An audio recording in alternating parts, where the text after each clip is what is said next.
Today, I'm going to talk about how to rediscover self confidence. Now, there are a lot of people, a lot of coaches, a lot of gurus talk about how to build your confidence, but I strongly believe that we are inherently confident, but along the way, we started doubting ourselves and lost our confidence. So, grab a cup of chai and listen to what I have to say. I would love to know your thoughts. So please post in the comments this new idea of how you can rediscover your self confidence. I really love this cup because it says anyone can be cool, but awesome takes practice. So, no matter what journey you are on, what skill you are learning, practice makes awesome. So keep that in mind. And leadership can be learned, confidence can be rediscovered. Anything that you desire to do in your life can be learned, and with practice, you will become better and better and better. Okay, so I'm Dr. Mrinalini Garg. I work with South Asian professionals to help them elevate to leadership positions. And if they are already in leadership positions, I coach them to become highly effective in those roles. I help them by teaching them how to speak up, how to establish an executive presence so that they are perceived as a leader instead of a workhorse. So let's dive in. I believe that we are all born confident, and the confidence is there within us already. I say that because I have worked with hundreds of clients now. Every single one of them told me that I have become somebody else. I have lost who I was when I was younger, and now I don't even recognize this person that I see in the mirror. And when they say I have changed, they basically have lost their confidence. They can't speak up, even though they have amazing skills and expertise. They find themselves fumbling and struggling when it comes to speaking up in meetings. So the confidence is in there. So, what is important to understand is that it's there. In one other video, I mentioned that a child, you ask them to move a heavy table, they just do it. They don't sit and worry about, oh, what if I don't move it, what will people say, uh, am I doing it the right way, am I strong enough to move that table? They don't do it, they're just confident and they go for it.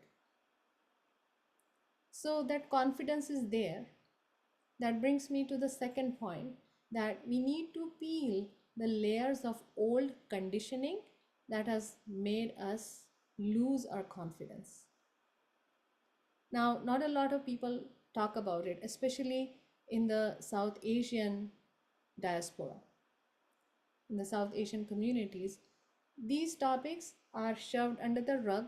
Nobody wants to talk about it, but I do want to talk about it because ultimately your childhood experiences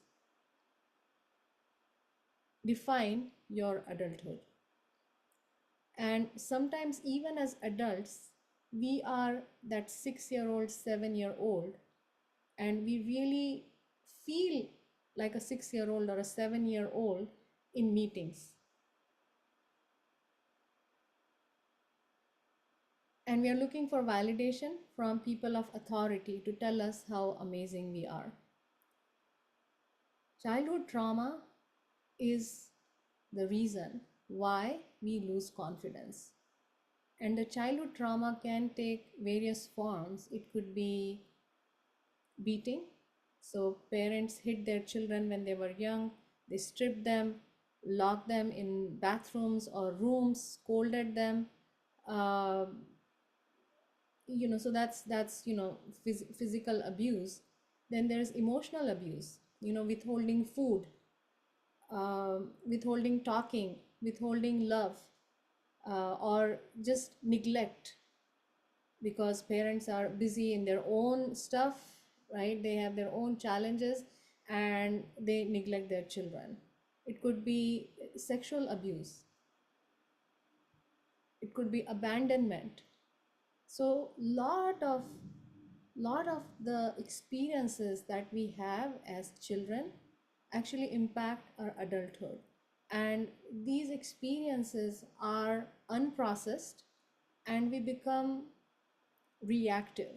You know what I mean by reactive is it's our middle brain, or lower brain, sorry, lower brain, that reacts, just like reptiles. You step on the tail of a snake, it does not sit and wonder, oh, it could have been a mistake, right? So I'm gonna take it easy, I'm gonna forget and move on. They just bite you. And that's how, as adults, we react as well in meetings. Somebody cuts us off, and then we either passive aggressively respond to them or react, or we just shut down. If somebody else gets promoted, we have all these emotions coming up and we don't know how to handle. If there's a person of authority in meetings, we just can't speak up because we couldn't speak up in front of our parents. These are the things nobody talks about, but these are the experiences that mold us as adults. And if we haven't processed these experiences, we show up as,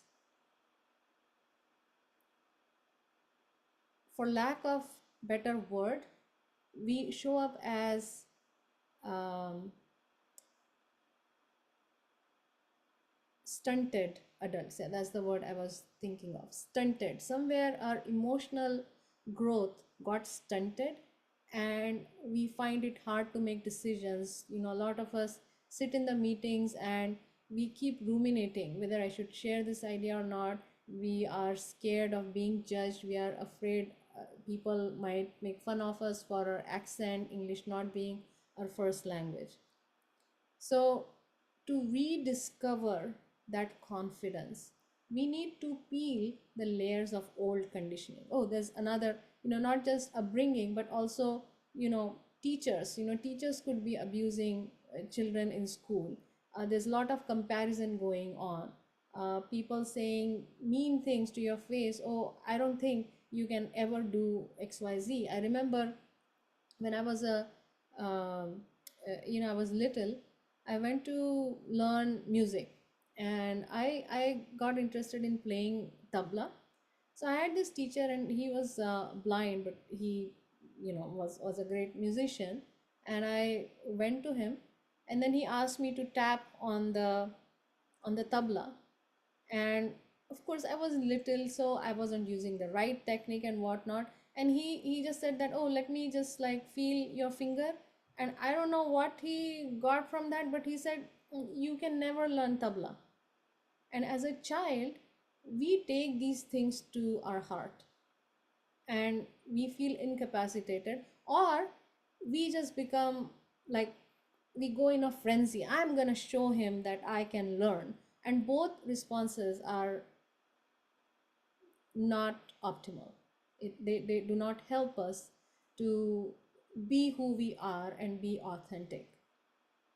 Then there is societal conditioning, right? Especially for women, oh, you are dark skinned, you will never find someone to marry.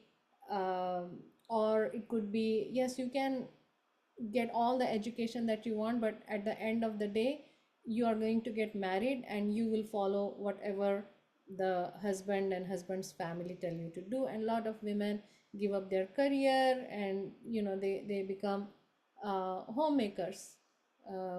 Or for men, it can be, oh, your responsibility is to make sure there's bread on the table, so you have to go and earn the money, even if men might feel like, what, it's I would just love to be an artist, right, and pursue that.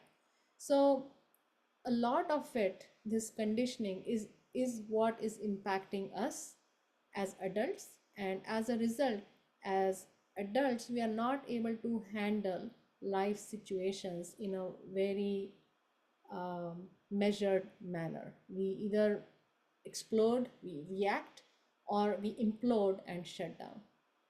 So, to rediscover that confidence, we need to peel these layers and understand what actually happened, where we started losing our confidence.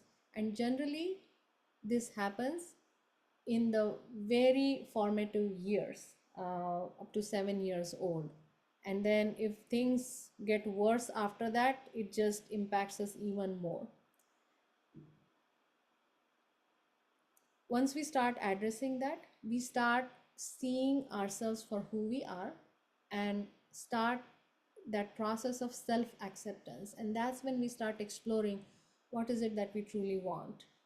Are we just following someone else's definition of success, or is it I'm actually pursuing something that I truly want?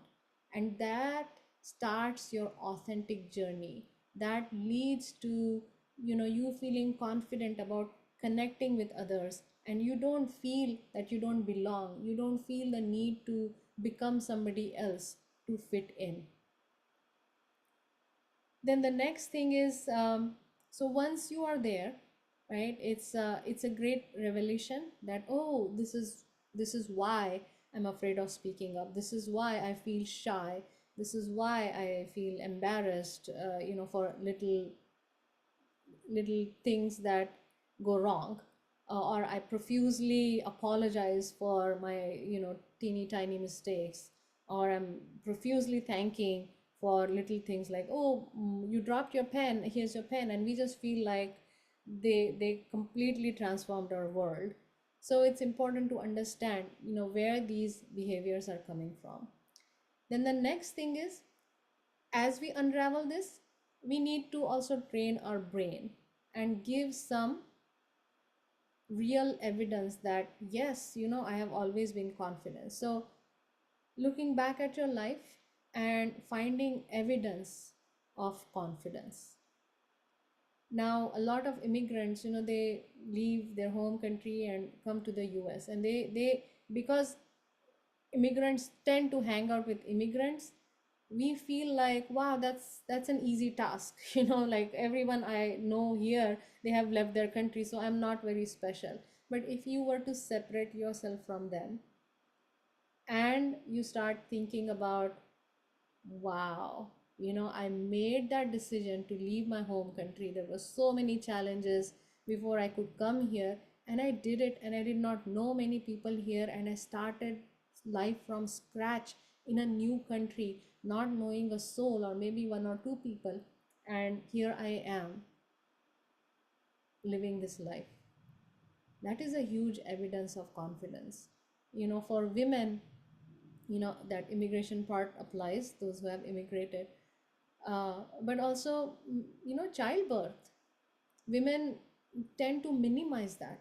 I mean, that is such a beautiful process, but also a very challenging, very complex, very difficult process to start a life inside of your body, carry that life for 9 months, and then go through that difficult labor pain to have that child. Were you confident in that process? You were not. But despite being scared, you went through it. And that's an evidence where you showed that confidence that no matter what, I am going through this process. Some people who don't know English at all, they come to a new country and learn English from scratch. I have, few clients who did not know English when they started their journey in the new country, and then they learned from scratch, and now they're doing so great in their businesses, in their professions. So look for evidence of confidence, because that will really help you see that you have always been confident, and it is that confidence within yourself that keeps pushing you, that tells you to take on more challenges. And even if you're scared, you go through them to come out as a winner. Then the next thing I strongly recommend is that you hang out with brave, confident people. What tends to happen is when we are not confident, we surround ourselves with people with that energy who are also not confident. So, you just accept, this is how life is, there's racism, there's only so much we can do. I'm brown color, my English is my second language. There's no way I can compete with people in this other country. We tend to hang out with people who are just talking about these things and we stay stuck. So it's important to find out and hang out with people who have come out of this box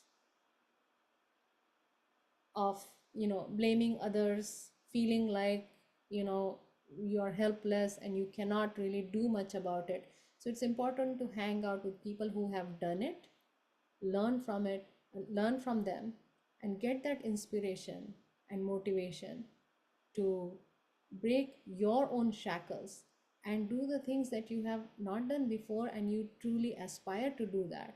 So, if you want to become a director, a vice president, even get into the C suite, you can do that. You can see those examples around you.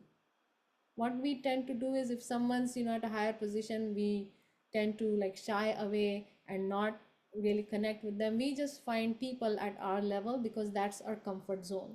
But there's so much to learn from people who have broken the glass ceiling, who are getting ahead in their career. So they say you are the average of the 5 people that you surround yourself with. So find people who are, you know, are brave, who are breaking barriers, who are, peeling these layers of conditioning, old conditioning, and are stepping out of their comfort zone to do, the things that they love, and they are getting there. And then the last thing is hire a coach. Now, you might think that I'm saying that because I'm a coach. I'm not saying it because of that. I'm saying it because I hired coaches. From each coach, I have hired many, many coaches for different skills. And from each one of them, I learned something about myself and I got better because of that. Also, when we work with someone who is experienced, who has walked in our shoes, who looks like us, speaks like us, but they are doing amazing things in life, we know that this can be done. And they will give you pointers, they will give you tips, they will coach you on how you can step out of your comfort zone and achieve the things that you desire. We all get life only once. So, if we want to do bigger things, we need to find an expert who can help us get there. Now, you still will have to do your work, but you will at least be working with systems and processes that actually work. We talk about, somebody's born with natural talent, someone's a child prodigy. But guess what? 99% of the people in this world aren't prodigies. And yet, a lot of them are very successful and are going after uh, what they achieve. But when these people get the help that they need, they become the top 1%. So if you think about Tiger Woods, the golf champion, do you think he became that without any support? He always had coaching. All the executives in all these companies, they have executive coaches who help them get there. Now, if you are not an executive, that doesn't mean that you cannot hire an executive coach.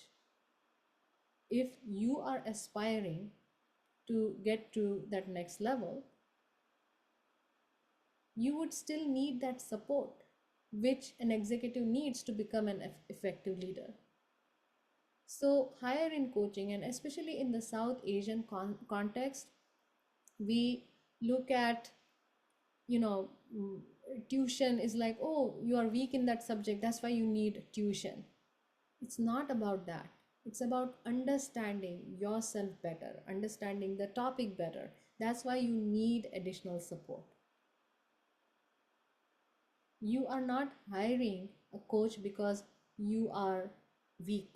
You are hiring a coach because you are strong enough to see that, oh, I need help to get to that next level. Now, can you do this on your own? Absolutely.